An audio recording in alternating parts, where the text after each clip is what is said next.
Hey everyone, Emily here and welcome to my kitchen.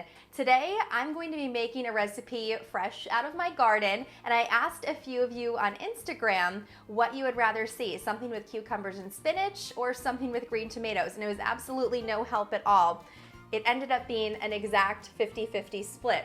Luckily, nature decided for me. I had to do some pruning on my tomato plant and one of the branches had to come down, and I have a ton of green tomatoes to use up. I posted about it on Facebook and I was planning to do fried green tomatoes because that's the only thing I've ever heard of to use up green tomatoes, but a couple of people commented that I should try green tomato pie. This is supposed to taste very similar to apple pie, and I'm so curious to see how this turns out. So let's give this a try. I'll show you how to put it together.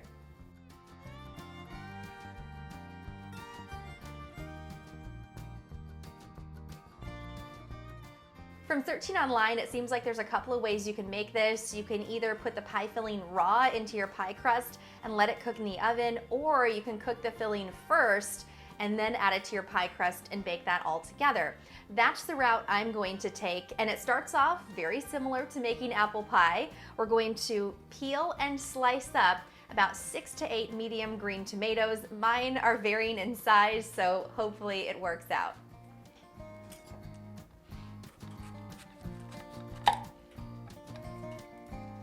I've of course washed these first, and I'm just going to do my best to get the outer peel off. Once I have my tomatoes all peeled, I'm going to give these a very thin slice. One of the ladies who recommended this recipe to me on Facebook said to make sure to slice them thin. I've never made this before, so I'm going to follow her advice.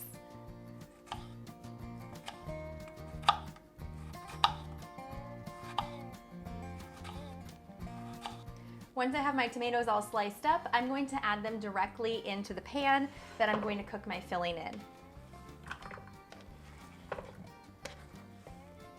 I've never had a green tomato before, and I know you're supposed to cook them, but I kind of want to give one a try and see how it tastes.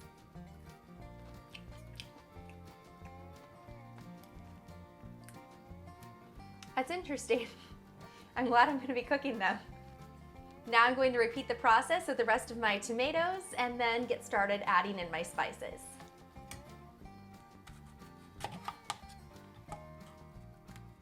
I have all my green tomatoes sliced up. They look so pretty and they have kind of a pleasant smell.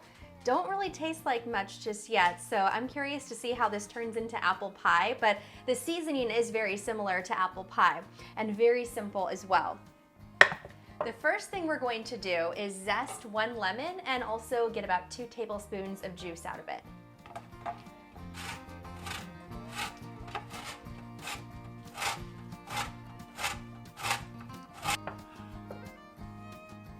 Just like with the tomatoes, I'm going to add this directly into my saucepan.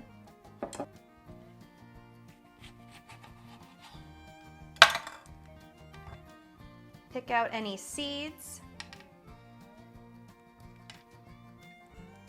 And then juice that directly into the pan. Most of the work is done. We're just going to add a couple of seasonings.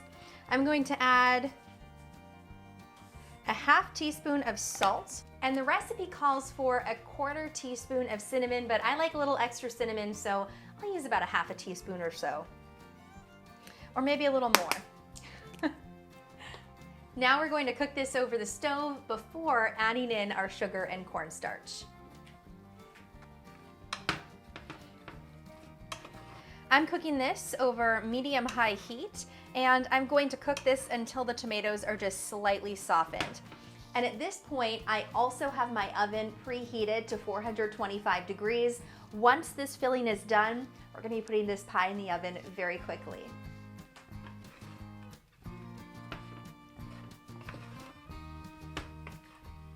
It's only been a few minutes and the tomatoes are already starting to soften up pretty quickly. I'm going to give this a couple more minutes and then we're going to add in our sugar and cornstarch mixture. You can see how these are starting to break up. I don't want them to completely soften so that the pie loses all of its texture, but I do want to get some of these bigger pieces a little bit softer before we add in the sugar and cornstarch. While this finishes up on the stove, let's mix together our sugar and cornstarch. In a bowl, I'm going to combine 3/4 of a cup of granulated sugar and a couple of tablespoons of cornstarch.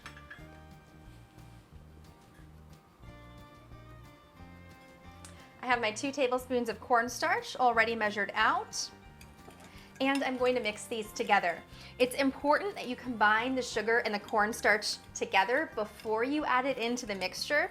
This is going to keep any clumps from forming due to the cornstarch. So get this well combined and get rid of any of the clumpy areas of cornstarch that might be left over.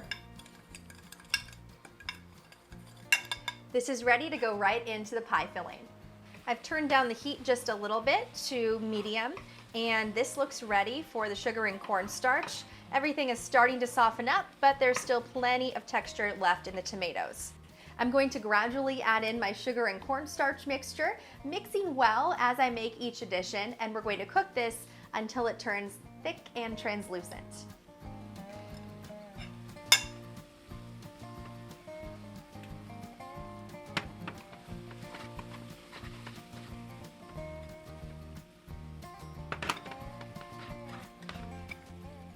Right, there's my final sugar and cornstarch addition. Going to give this a good stir and cook this over medium-low heat until everything has thickened up and it looks like it's ready to go into the pie crust. This does look and smell very similar to apple pie filling. I think this is going to turn out really good. This is going to be a really easy step for me. I happen to have a couple of pie crusts in the fridge from a quiche I never made, so we're going to use them up now, but you're certainly welcome to make your own pie crust. This recipe calls for a double pie crust, so it's going to have a bottom crust and a full top crust.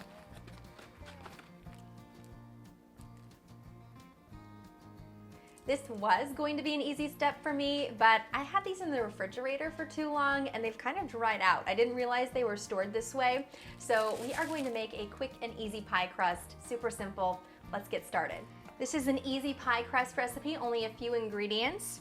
We're going to add in 2 cups of white flour.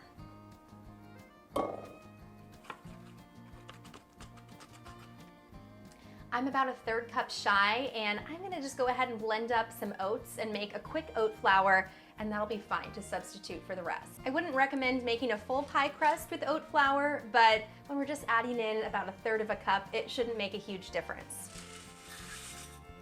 Add some oats right into your blender. And then give that a good blend until you have a very fine flour. And this is a great hack for making pancakes, by the way. I love to make oat flour pancakes.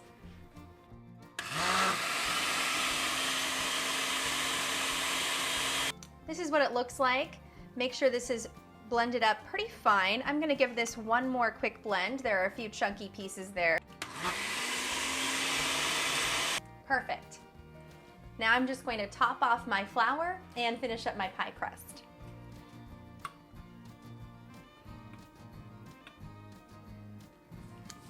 I'll add in a pinch of salt and then 2/3 cup of vegetable shortening. You could also use butter, cold butter, if you want.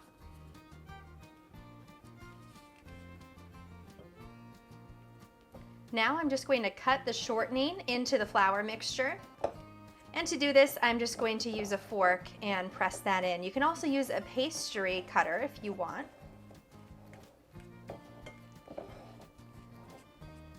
I'm going to do this until we have a coarse crumb mixture. You do want to keep a few of the pieces of shortening intact. You don't want this to be too fine of a crumb. This is what's going to make it very flaky when it finishes baking. All right, this is about the texture that we want, pretty coarse crumbs. To make this all come together, I'm going to slowly add in a few tablespoons of ice water. We'll start off with about 2. It's very important that all your ingredients are cold when you're making a pie crust, so cold butter, cold water. Gently mix this in, and once you get a feel that this is going to easily form into a ball, you are all set. You don't need to add any more water. Adding in too much water or mixing this too much is going to make the dough pretty tough. It's not going to be a flaky dough. I'll take my dough, form that into a ball, and divide that in two. I always like to make 1/2 slightly larger, and this is going to be for my bottom pie crust.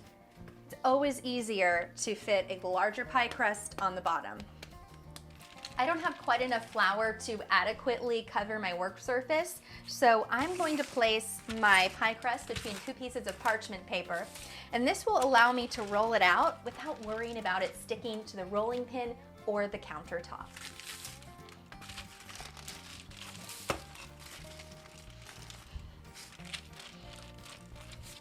This is also a really good trick if you always have trouble getting your pie crust up in one piece. This makes it super simple. Then we're just going to flip it over right into the pie pan and peel off the parchment paper. We have our bottom pie crust in. I'm going to get our filling, pop that in, and then we're going to roll out the top crust. Here's our filling. It smells very much like apple pie filling. Right, I had that in the fridge to chill a little bit while I was working on the bottom crust. We're going to do the same thing. And then flip this over directly on top of the pie.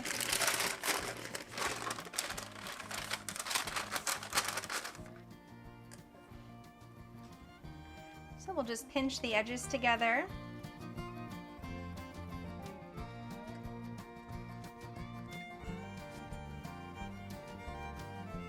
And then I'll press them with a fork. Definitely not the best pie crust I've ever made, but we do what we can. And I think it's gonna come out just fine, even with the oat flour. To this, we're going to do a quick egg wash. Crack 1 egg into a bowl, add in a splash of water, beat that up with a fork, and then we'll give this a brush on top. And this might just save the look of the whole thing. But isn't this the vibe of the recipe? Kind of using what you have, using up our green tomatoes, making do with a little bit of oat flour. Sometimes that's just how it goes. And then I'll sprinkle a little bit of sugar on top. Here it is. Not the prettiest at the moment, but I'm hopeful that 35 to 40 minutes in the oven is going to fix things. Turn this crust golden brown, hopefully come out all right. Let's pop this in and see how it goes. I'm actually pleasantly surprised. This looks normal so far. The crust looks golden brown, it looks flaky, even with the addition of the oat flour, which honestly I was super nervous about, and I still kind of am because we haven't tasted it yet. I've never tried to add it into a pie crust and probably never would again unless I'm in the same kind of pinch. So let's let this cool off and give it a taste, see how it turned out. This has absolutely not cooled off long enough, but I've given it a few minutes and I have to go to work soon, so let's cut this and see how it tastes.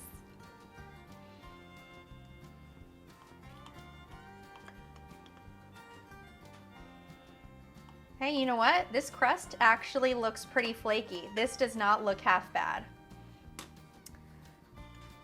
Definitely super hot. It's going to be very hard to get out of the pan in one piece.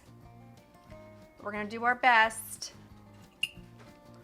The first slice is never for looks, is it? It's just for taste.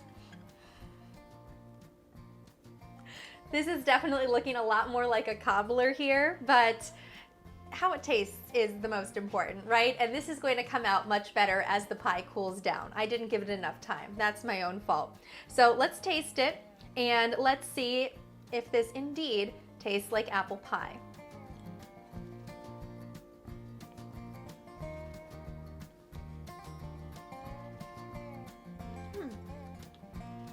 You know, this is actually really good. If I didn't know that it wasn't apple pie, I don't think I would suspect anything except for seeing the seeds. It definitely looks like it's not apples, but it tastes great, has a very similar flavor to apple pie. Overall, just really good on its own. And I would make this again if I had some green tomatoes to use up. Overall, I'd give this an 8 out of 10. Pretty good, but not as good as apple pie. Thanks so much for watching. I hope you enjoyed this video. If you did, don't forget to hit the subscribe button and the bell icon so you can get notified every time I post. If you have any other recipe ideas for me, leave those in the comments section. And if you try this recipe, let me know how it goes for you.